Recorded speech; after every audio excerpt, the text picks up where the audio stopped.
बिल्लाहि मिनश्शैतानिर्रजीम बिस्मिल्लाहिर्रहमानिर्रहीम मन युतिल हिकमता फ़क़द ऊतिया खैरन कसीरा सदक़ल्लाह। बयान नमाज में नमाज के फ़राइज़ का ज़िक्र है। 6 फ़र्ज़ का ज़िक्र हुआ। नमाज का 7वां फ़र्ज़ खुरूज बिस्सुनईही,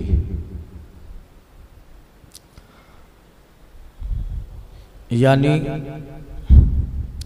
क़ादाए अखीरा के बाद सलाम कलाम वगैरह कोई ऐसा फ़ेल जो मनाफ़ी नमाज हो बक़स्द करना, सलाम के अलावा कोई दूसरा मनाफ़ी क़स्दन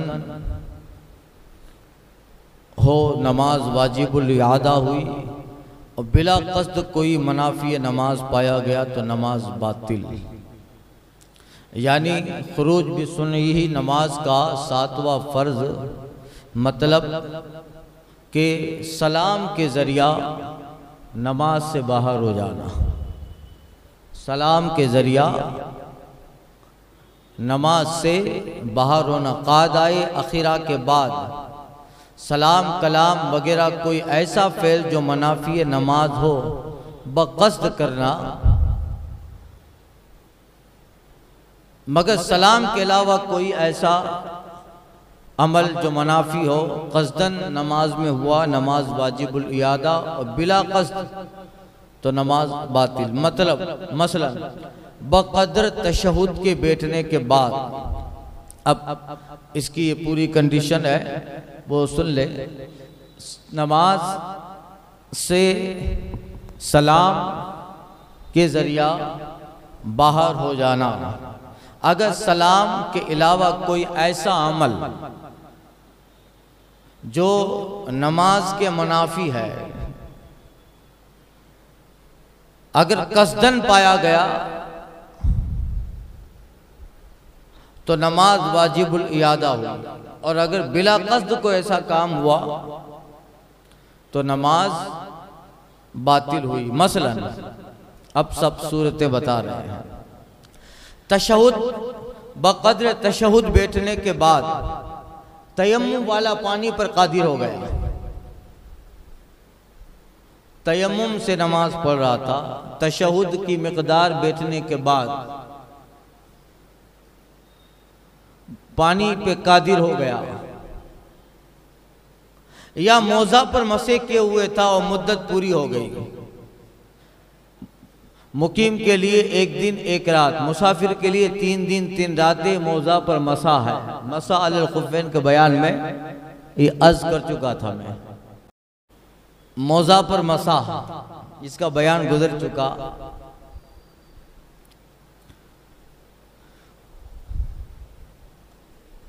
तो उसकी मुद्दत पूरी हो गई, या अमले कलील के साथ मोज़ा उतार दिया, या बिल्कुल बेपड़ा था और कोई आयत बे किसी के पढ़ाए महज सुनने से याद हो गई, या नंगा था अब कपड़ा मिल गया, बक़द्र सत्र किसी ने कपड़ा दे दिया, या जिससे नमाज हो सके, यानी बक़द्र माने उसमें नजासत ना हो, या हो तो उसके पास कोई ऐसी चीज़ें जिससे पाक कर सके, या ये भी नहीं मगर उसके कपड़े की चौथाई ज़्यादा पाक है, या इशारे से पढ़ रहा था अब रुकू और सजदे पे कादिर हो गया, या साहिब तरतीब को याद आया कि इससे पहले की नमाज नहीं पढ़ी, साहिब तरतीब को पहले क़ज़ा पढ़नी है। अगर वो साहिब तरतीब इमाम है तो मुक्तदी की भी नमाज गई, या इमाम को हदस हुआ वुज़ू टूट गया और उम्मी को खलीफा बनाया और तशहुद के बाद खलीफा किया तो नमाज हो गई, या नमाज फजर में आफ्ताब तुलू कराया, या नमाज जुमा में असर का वक्त आ गया, या ईदैन में निस्फुन नहार शरई हो गया, या पट्टी पर मसा किया था और जख्म अच्छा हो गया और पट्टी गिर गई, या साहिब उज़्र था अब उज़्र चला गया, यानी इस वक्त से वो हदस मौकूफ हुआ, यहाँ तक कि उसके बाद का दूसरा वक्त पूरा खाली रहा, या नजीस कपड़े में नमाज पढ़ रहा था, अब उसे कोई चीज़ मिल गई जिससे तारत हो सकती है, या कज़ा पढ़ रहा था और वक्त मकरू आ गया, या बांदी सर खोले नमाज पढ़ रही थी, बांदी के लिए सर, तो बांदी सर खोले नमाज पढ़ रही थी और अब आजाद हो गई और फौरन सर न ढाका, तो कहा इन सब सूरतों में नमाज बातिल हो गई, इन सब सूरतों में नमाज बातिल हो गई। मसला क़याम, रुकू और सुजूद और क़ादा आखिरा में तरतीब फर्ज है। क़याम, रुकू, सुजूद और क़ादा, इसमें तरतीब फर्ज है। पहले क़याम होगा, फिर रुकू होगा, फिर सजदा होगा, फिर क़ादा होगा। तरतीब, पहले रुकू कर लिया, बाद में क़याम किया, पहले क़ादा आखिरा किया, फिर सजदा किया, नमाज ना होगी। इसमें तरतीब फर्ज है। हमारे यहाँ बाज़ जगहों पे तरतीब सुन्नत है, वज़ू में तरतीब सुन्नत है। हमारे इमाम शाफ़ई के नज़दीक वज़ू में भी तरतीब ज़रूरी है, वाजिब है। उनके नज़दीक उसी तरतीब से वज़ू करना पड़ेगा। हमारे नज़दीक वज़ू में तरतीब सुन्नत है। अगर किसी ने पहले पैर धोया, बाद में मुंह धोया, तब भी उसका वज़ू हो गया, सुन्नत छूट गई उसकी, मगर वज़ू हो गया। हमारे नज़दीक वज़ू में तरतीब सुन्नत है। मगर कहा कि क़याम, रुकू, सुजूद, क़ादा आखिरा, इन सब में तरतीब फ़र्ज है। अगर क़याम से पहले रुकू कर लिया, फिर क़याम किया, तो वो रुकू जाता रहा। अगर बाद क़याम फिर रुकू करेगा, नमाज हो जाएगी, वरना नहीं। यूं ही रुकू से पहले सजदा करने के बाद अगर रुकू फिर सजदा कर लिया जाए, यानी रुकू से पहले सजदा किया, उसके बाद फिर रुकू किया, फिर अगर सजदा कर लिया जाए तो नमाज हो जाएगी, मगर तरतीब ज़रूरी है। जो चीज़ें फ़र्ज हैं उनमें इमाम की मुताबत मुक्तदी पे फ़र्ज है। नमाज में जो चीज़ें फ़र्ज हैं उसमें इमाम की मुताबत, उसको फॉलो करना मुक्तदी पर फ़र्ज है। यानी उनमें का कोई फ़ैल इमाम से अगर पहले अदा कर चुका और इमाम के साथ या इमाम के अदा करने के बाद अदा ना किया तो नमाज ना हो। जो चीज़ें नमाज में फ़र्ज हैं उन सारी चीज़ों में इमाम की मुताबात ज़रूरी है। इमाम पहले करे फिर मुक्तदी करे।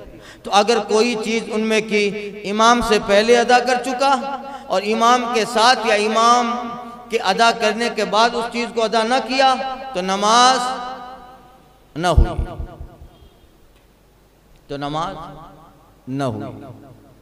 मसलन इमाम से पहले रुकू कर लिया या सजदा कर लिया और इमाम रुकू या सजदा में अभी आया भी न था कि उसने सर उठा लिया, तो अगर इमाम के साथ या बाद को थोड़ी देर के बाद कर लिया तो नमाज हो गई, वरना नहीं।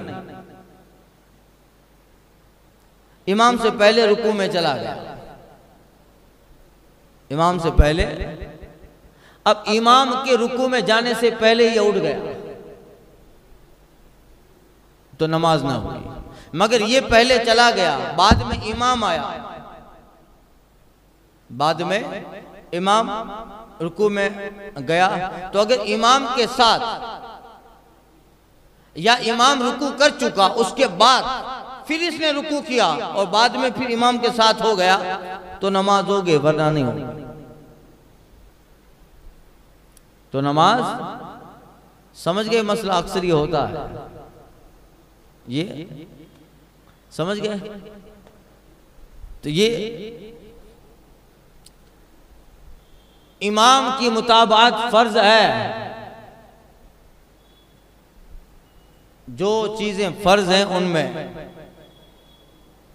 मसला मुक्तदी के लिए यह भी फर्ज है कि इमाम की नमाज को अपने ख्याल में सही तसव्वुर करे। मुक्तदी के लिए यह फर्ज है कि इमाम की नमाज को अपने ख्याल में सही तसव्वुर करता हो, अगर अपने नजदीक इमाम की नमाज बातिल समझता है तो इसकी भी ना हुई, अगरचे इमाम की नमाज सही हो जाए। समझे?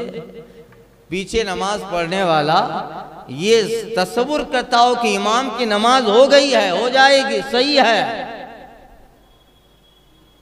ये फर्ज है, तो उसके पीछे इसकी नमाज। अब ये खुद सफ में खड़ा है और खुद का ख्याल है कि नहीं इमाम की नमाज नहीं हो रही है, इमाम की नमाज नहीं हो रही, तो इसकी भी नहीं होगी, अगरचे इमाम की हो जाए, इसका तसव्वुर इसकी नमाज को बातिल कर देगा। समझिए आप? यानी इमाम के बारे में हुस्न ज़न ही रखना है। और अगर कोई ऐसा काम जो मुनाफे शरा पाया गया तो इमाम को खारिज नमाज आप बताएं कि आपकी ये गलती है, आप यहाँ वाजिब छोड़ रहे हैं, आप यहाँ फर्ज छोड़ रहे हैं, आप कोई काम खिलाफ शरा कर रहे हैं। मगर जब पीछे नमाज पढ़े तो उस मुक्तदी के लिए तसव्वुर करना जरूरी है कि इमाम की नमाज हो रही है, सही है, तो ही नमाज होगी।